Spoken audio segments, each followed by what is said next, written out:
ये मदरसों के बच्चे बहुत कम होते, बड़ा इनाम ये स्कूल के स्टूडेंट होते हैं। यानी इनका ये 15 दिन महल्ले के आवारा बच्चों के साथ बर्बाद ना होने पाए, इनकी ब्रेन वॉशिंग की जाए, इनके दिल दिमाग पर वहाबियत की तहरीर लिखी जाए। हम क्या करें? बाप को फुर्सत नहीं, अम्मी जान को भी फुर्सत नहीं। अरे मेरा गुड्डू, हाँ 3 दिन मदरसे में था, खाना भी नहीं खाया होगा, सोने को भी नहीं मिला होगा। बेटे सो जा, सो जा बेटे। सुबह 9 बजे तक मरदूद सोता है। ये करंट इश्यूज हैं, आंखों देखी बात कर रहा हूं, आंखों देखो। पढ़ाओ अपने बच्चों को और खुद भी पढ़ो। ओ बूढ़ो, जब तक मर न जाओ तब तक पढ़ते रहो। इस्लाम के पैगंबर ने इरशाद फरमाया, उतलुबुल इल्म मिनल महदी इलल लहद। मां की गोद से लेके कब्र में पहुंचने तक इल्म हासिल करते रहो, सुभान, सीखते रहो। मैं अब भी स्टूडेंट हूं, आज भी मैं पढ़ता लिखता रहता हूं। और जो भी हमसे मौलाना जिससे जहां कहीं भी कोई हमको बात मिलती ना इल्म की, हम उसको ले लेते, दामन फैला के बैठ जाते हैं। हमारे बाप की विरासत है, जहां से मिले उसे हासिल कर लो। तो एक तो ये फजूल खर्चियां मुसलमानों बंद करो, फजूल खर्चियां। 10 साल गुजरने के बाद कोई डॉक्टर आपका इलाज नहीं करेगा, ये प्लानिंग बनाई जा चुकी है। 10 साल गुजरने के बाद कोई इंजीनियर आपका प्लान पास नहीं करेगा और ना ही उसका नक्शा बनाएगा। 10 साल के बाद कोई वकील आपका केस लड़ने को तैयार नहीं होगा। इसकी तैयारी हमने खुद करनी है। अपने बच्चों को भी वकील बनाना है, डॉक्टर बनाना है, इंजीनियर बनाना है। और ये नहीं बना सकते यार, तो कम से कम पहलवान बना दो, पहलवान बना दो, पहलवान, बॉक्सर बना दो, बॉक्सर, और जोडो कराटे सिखा दो। हमसे अच्छा कोई खाता वाता नहीं है माशाल्लाह। इसका भी गूदा खा जाते हैं, इसका भी गूदा खा जाते हैं, नोच नोच के।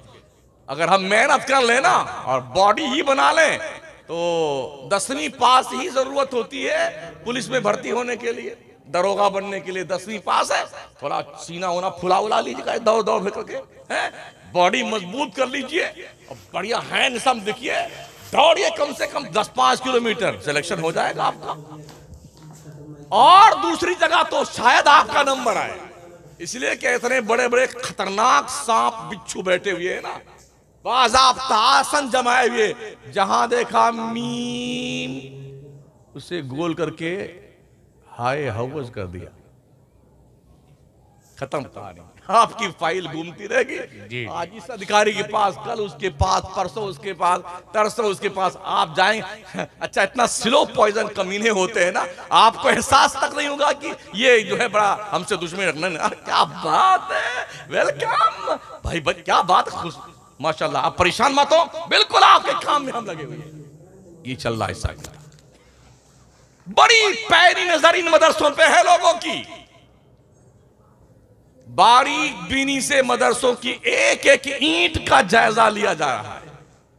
ये कागज कहां है, वो कागज कहां है, ये कागज कहां है, मौलाना की मार्कशीट कैसी है, नियुक्ति के टाइम क्या हुआ था, क्या नहीं हुआ था, ये सब पूरी प्रक्रिया दोहराई जा रही है। मकसद क्या है? इतना परेशान कर दो कि ये मौलाना जो, क्योंकि कौम को दीन की स्पिरिट जो मिलती है, ताकत, वो मदरसों से मिलती है। मदरसों से ही मौलाना मस्जिद में जाता है जब खुतबा इरशाद फरमाता है, समझ रहे हैं? इसलिए मस्जिदें निगाहों पे कम चढ़ी हुई है, मदरसे ज्यादा चढ़े हुए हैं। उन्हें पता है स्पिरिट, दुनिया को, मुसलमानों को ताकत जो मिलती है, ईमान की कुव्वत जो मिलती है, वो मदरसों से मिलती है। तो ज्यादा छानबीन मदरसों की हो रही है। हालांकि अब तक किसी मदरसे में कुछ भी संदिग्ध चीज नहीं मिली है, बावजूद इसके इस प्रक्रिया को अब तक जारी रखा गया है। हमें सोचने की जरूरत है, हमें पढ़ने की जरूरत है, हमें पढ़ाने की जरूरत है। हमारे मदरसों का सिलेबस भी इस मेयार का होना चाहिए, जो हमारा बच्चा 8वीं पास करके किसी स्कूल में पढ़ने जाए तो दीनियात के हवाले से भी सक्षम हो चुका हो, दुनियावी तालीम इतनी शानदार हासिल कर चुका हो, जब वो जाए और टेस्ट उसका लिया जाए तो टेस्ट लेने वाले की चोटी खड़ी हो जाए किसी मदरसे का स्टूडेंट। लेकिन हमारे यहाँ मार कुटाई ज्यादा होती है। हमने स्कूल में, कॉलेज में, यूनिवर्सिटीज में मारपीट नहीं देखा है। किसी भी उस्ताद के हाथ में हमने पतली छड़ी भी नहीं देखी। और हमारे यहाँ इतनी मोटी मोटी शीशम की छड़ी और नीम की छड़ी रख 5-5 रख लेते हैं। अब आए ना पढ़ने, एक लफ्ज भी गड़बड़ हुआ ना, अब पकड़ लिया, खबीस खबीस मार मार के एकदम लाल कर देते। आंखों देखी बात कर रहा हूं। एक तो वैसे पहले जो आते थे बच्चों को पढ़ाने के लिए, जब बाप अपने बेटे को लेके आता हजरत के पास, हजरत पढ़ाइए इसको, हड्डी हड्डी हमारी है, गोश्त और चमड़ा आपका है। तो वो तो बैठे तैयार पहले से थे, आ जाओ बेटे। ऐसी लाइन लगती थी नहीं, ऐसी लाइन की पूछो मत। हमारे मदरसों में एक मुदर्रिस की निगरानी में जो हाफिज की क्लास पढ़ाता है, 35 बच्चे एक हाफिज साहब पढ़ाते हैं। हजरत आपके यहाँ कितने बच्चे हैं? मौलाना हैदर अली साहब की कहाँ गए? जी जी, एक मुदर्रिस पर, हाफिज क्लास का एक मुदर्रिस, उसकी क्लास में सिर्फ 12 बच्चे होने चाहिए। इससे ज्यादा बच्चे आपने रखे तो जुल्म कर रहे हैं बच्चों के ऊपर भी और मुदर्रिस के ऊपर भी जुल्म करते हैं।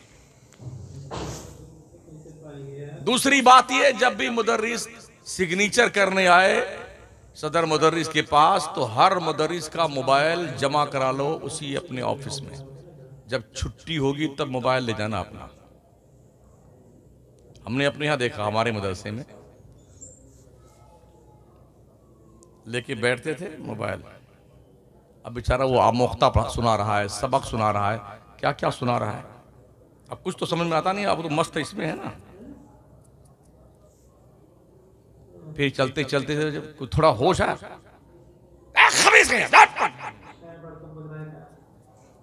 ये हालात है। इसलिए मदरसे से अगर 25 हाफिज निकलते हैं ना, तो 25 में से 15 इस काम के होते ही नहीं है जो बाज़ाब्ता तरावी सुना सकें। कम से कम 2-4 साल वो फिर मेहनत करेंगे, उस पर रिपीट करेंगे, असरे 9 कुर्बानी देंगे, फिर कहीं सक्षम हो पाएंगे वो तरावी पढ़ाने के लिए। ये खामियां हमारे मदरसों में चल रही हैं। अगर कमेटी नहीं पूछती है, जांचती नहीं है, अल्लाह के यहां जवाब देने से कोई मौलाना साहब बचोगे नहीं।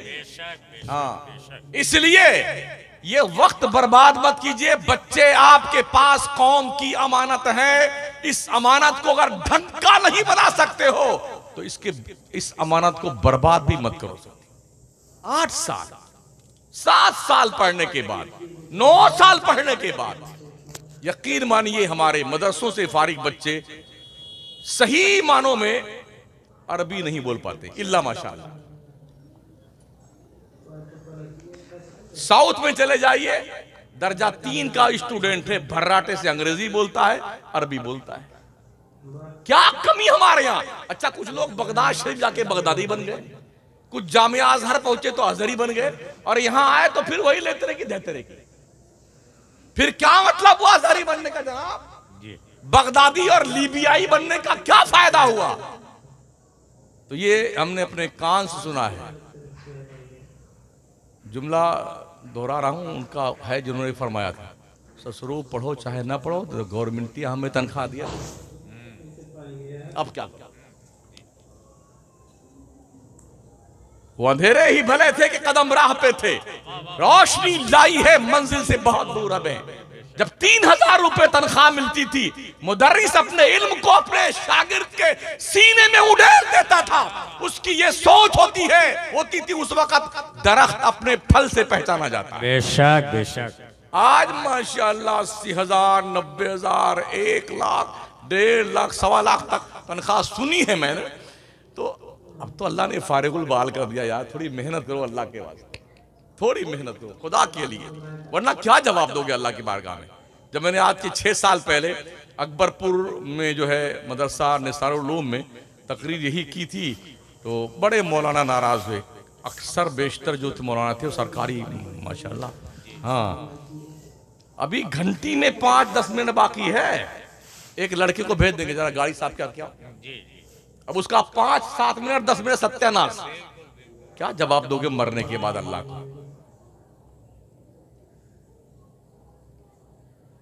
क्या जवाब देंगे आप मरने के बाद? गलतियां सिर्फ कौम की नहीं, हमारी भी गलतियां हैं, हमें भी अपनी इस्लाह करने की जरूरत है।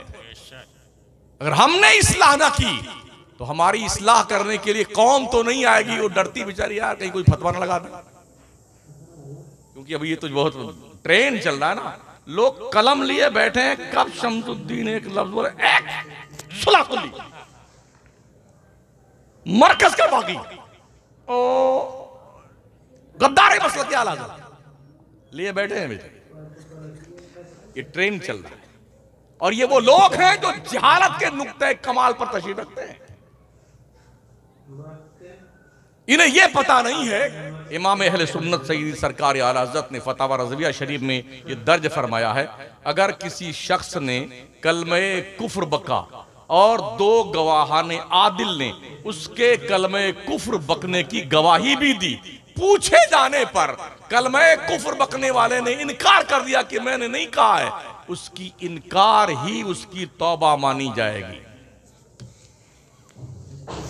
मगर जब से ये घर बैठे फतवा नवेसी चली ना, अगर हाँ घर बैठे मुफ्ती बन रहे हैं, हाँ मरासलाती कोर्स चल रहा है, एक को दिन बेटा पढ़ने नहीं आएगा, घर ही बैठे बैठे मुफ्ती बन रहा है।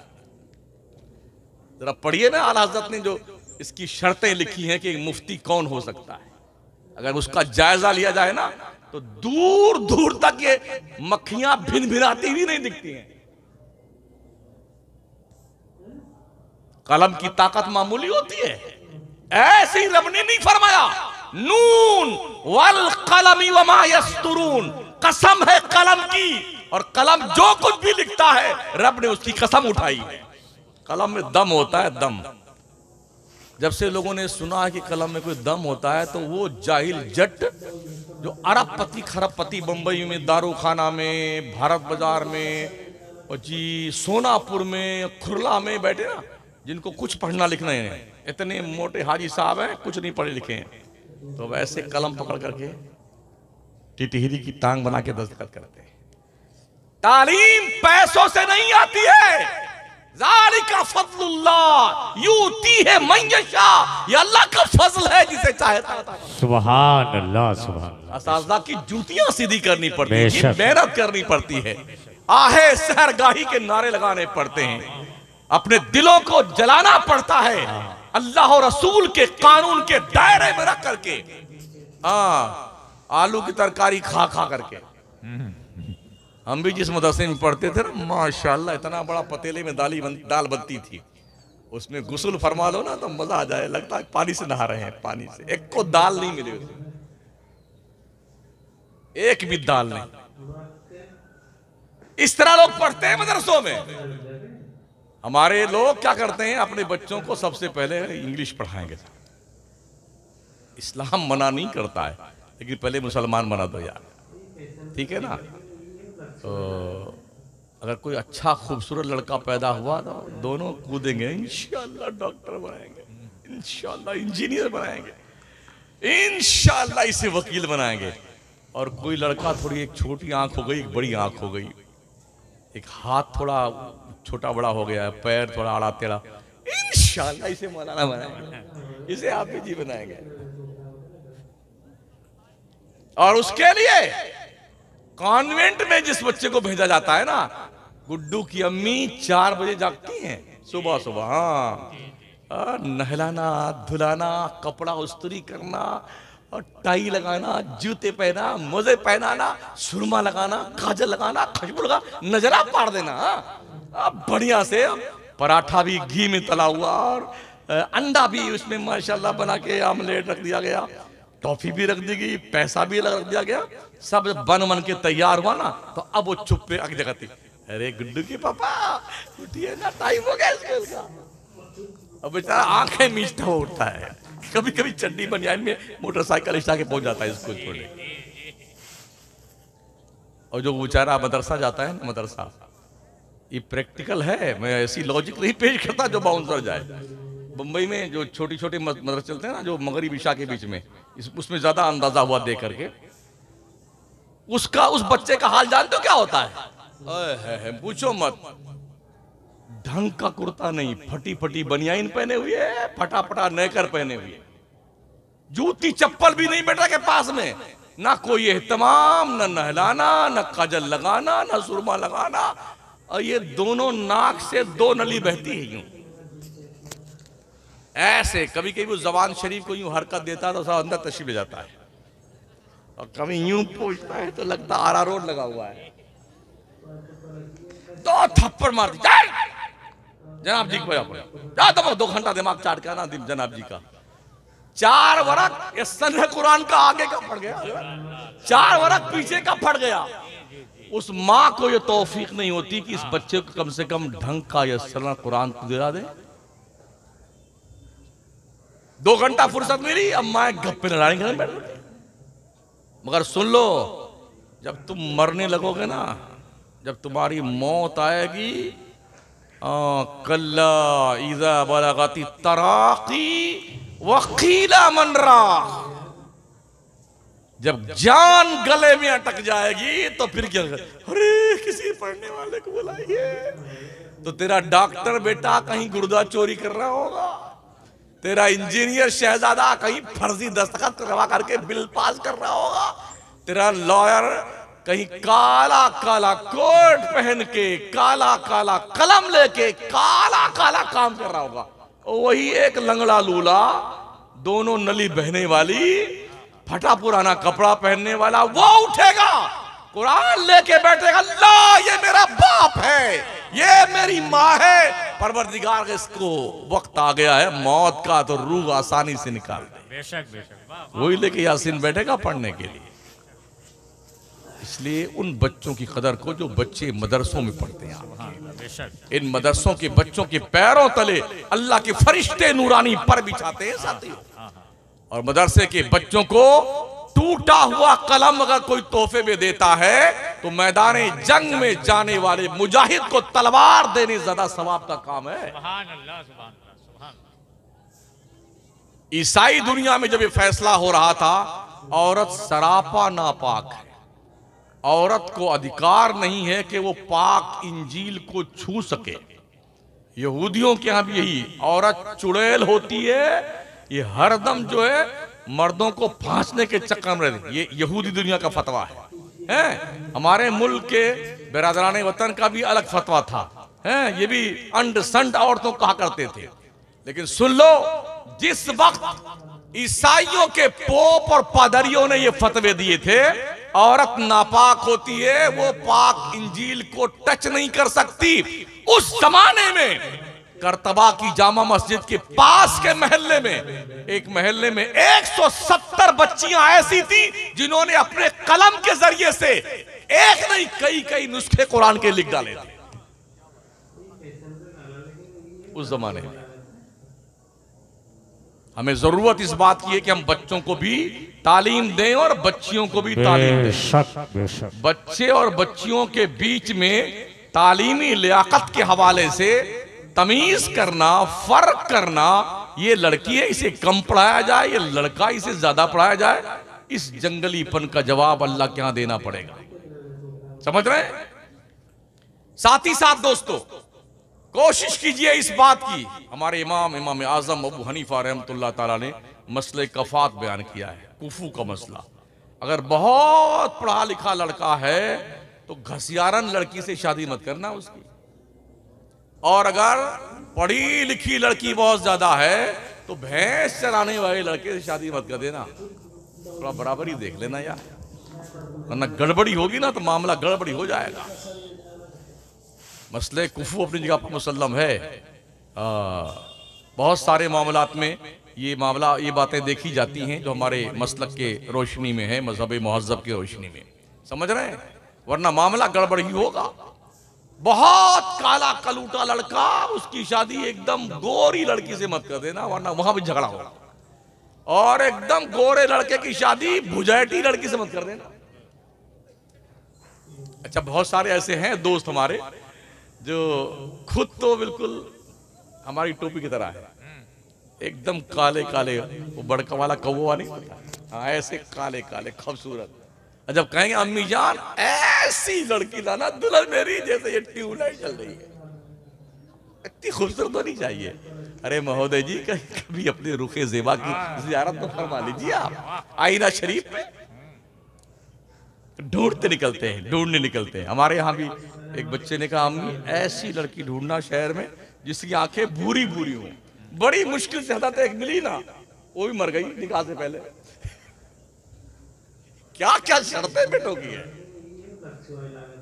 हमारे इमाम आजम अबू हनीफा के उस्ताद मुकर्रम इमाम आमश रज़ी अल्लाह तआला अन्हु बहुत काले थे, जैसे गिलाफे काला काला, गिलाफे काबा जैसे हैं ऐसी काले थे। बेगम बड़ी खूबसूरत थी। पहली रात से झगड़ा शुरू हुआ ना, 3 बच्चे होने तक जंग चलती रही। 3 लड़के हो जब तक झगड़ा, रोज झगड़ा, रोज झगड़ा।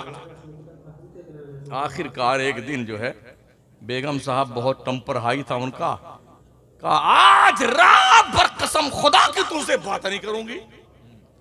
तो इनने कहा अगर रात भर तूने बात नहीं की तो आज रात भर बात ना करेगी तो 3 तलाक। अच्छा हमारे यहाँ ऐसा होता भी है, बेटे क्या करते हैं जब ये गोली चढ़ाते हैं तो इकट्ठा 3 गोली मारते हैं। तलाक देने की बारी जब आती है ना 3 तलाक, 3000 तलाक ऐसे फेंक देते।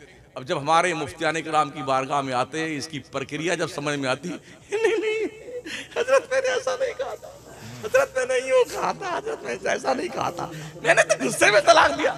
एक बंदा जब मेरे पास आया तो मैंने कहा बेटे क्या बात, का गुस्से में हजरत निकल गया ऐसे। हमने कहा यार किसी ने अगर खुशी में कभी कोई तलाक दिया हो तो मुझे बता दो। एक बंदा मुझे ऐसा बता दो जो शादी करके बेगम को लेके घर में आया और पहली रात 1 किलो मिठाई बस्ती जिला से जो सबसे बढ़िया दुकान से खरीद के लाया और कमरे में गया पहली बार अपने बेगम माशाल्लाह मैं बहुत खुश हूं, ये मिठाई खाई है, मैंने आपको 3 तलाक दिया। बोले हजरत ऐसा कहीं होता है क्या? हमने कहा जब होता नहीं है तो तुमने कैसे कह दिया भाई साहब, हमने गुस्से में तलाक दे मारी है। अच्छा गुस्से में कोई बंदूक चला दे तो क्या गोली नहीं लगती उसे? लगती है। ये गैर मुकल्लिद तबका जो है ना, जिसके पिजामे घुटने के पास आ गए। अब बेटे जब भैंसा गाड़ी नहीं होती चलते हैं ऐसे, यहां बांधते आमीन। इस इलाके में बहुत ज्यादा ये बदमाश लोग हैं। हाँ खुबसाए रोजगार। अच्छा कमाल है, जब टांग यहां तक फैलाएंगे नमाज पढ़ते वक्त और जब सज्जा रुक कर फिर यूं जाएंगे। क्या सर्कस कर रहे हो? हमारी मस्जिद में एक बगल में आके खड़ा होता था हमारे मुअज्जिन के, यूं जब लोग नियत बांधे ऐसे फर्क सरकाते सरकाते, ये कानी उंगली उसकी कानी उंगली से मिलाए, ये उसकी मिलाए। अब मुअज्जिन रोज परेशान रहे, उसने कहा क्या करें? हमने कहा एक दिन नियत बांधने के बाद हनक करके एक लात मारी इसके कमबख्त के। उनने वो धमाका खेद मारा ना कमबख्त फिर जिंदगी में दिया कभी वहां आया। तो इमाम आमश रज़ी अल्लाह तआला अन्हु जो है उनने कहा तुझे 3 तलाक अगर बात ना किया तो। कह तो दिया इन्होंने हजरत ने, लेकिन पता था कि बेगम बड़ी जिद्दी है, वाकई में बात नहीं करेगी और जो बात नहीं करेगी सुबह निकाह से निकल जाएगी तो बच्चों का क्या होगा।